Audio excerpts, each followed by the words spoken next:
अभी थोड़ी देर पहले एक डिलीवरी सर्विस है यहाँ की बड़ी मशहूर, उसका एक जो राइडर था वो बड़ा परेशान फिर रहा था।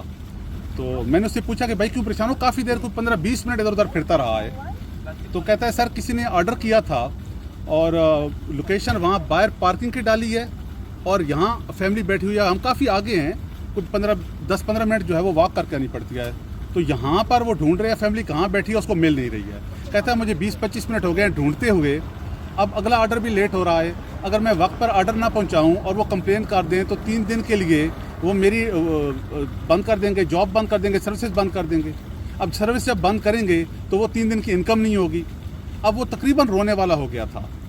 यार ये जो बच्चे होते हैं ना, ये जो मेहनत मजदूरी करने आए हुए हैं अपने घरों से, अपने ख़ानदानों से दूर, ये रिज़्क़ हलाल कमा रहे हैं, इनका भी ख्याल कर लीजिए। अगर कभी आपसे ये गलती हो रही है तो ना कीजिए, इसकी बड़ी पकड़ है, ये हुकूकुल इबाद में आता है। आप उसको तंग कर रहे हैं, क़यामत वाले दिन क्या जवाब देंगे।